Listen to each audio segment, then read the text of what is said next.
Se os bens do espírito são os únicos bens verdadeiros, sem eles só se pode ser miserável.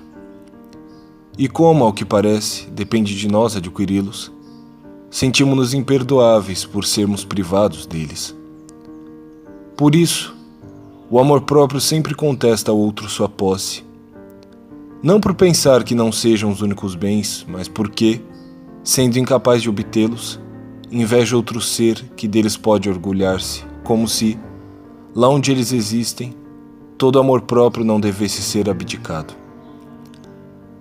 É a mediocridade honesta e laboriosa que experimenta, pelos bens do espírito, na proporção da potência e do brilho destes últimos, a hostilidade mais sincera e mais constante. Pois tem certeza de nunca encontrá-los em seu caminho, e, no entanto, ela extrai confiança do método que emprega, que parece comum a todos os homens, e torna suspeitas todas as aquisições que ele não é capaz de proporcionar. A presença de um ser de carne e osso, que tem um rosto, necessidades, fraquezas, um lugar na sociedade, e que eu encontro envolvido em humildes tarefas humanas, torna seu gênio invisível para mim e apaga o caráter divino das ideias das quais ele é o intérprete. O valor delas é realçado quando ele se reduz a um punhado de cinzas, pois ele recebe em minha memória uma primeira vida espiritual. Mas, se posso reposicioná-lo numa alta antiguidade, e se ele já pertence à memória da humanidade, suas ideias perderam, apesar do esforço do historiador, sua vestimenta corpórea e individual. Tornaram-se patrimônio comum de todos os espíritos. No entanto, a morte não basta para proteger dos rancores do amor próprio. Os vivos sentem inveja também dos mortos.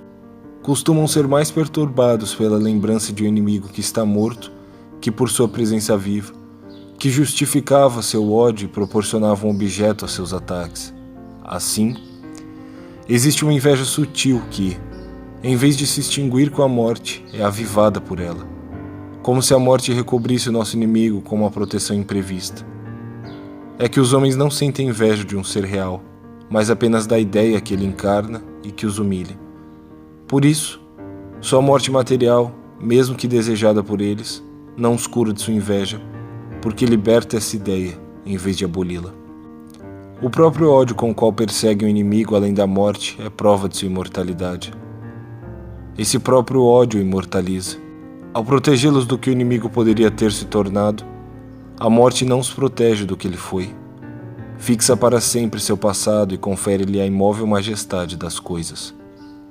A morte o defende também das fraquezas que teria podido cometer. Defende-o ainda do mal que poderiam ter feito contra ele. Confere-lhe uma força silenciosa contra a qual os outros se sentem impotentes. Cerca-o com uma barreira de respeito. Pode ser o ponto de partida da sua glória.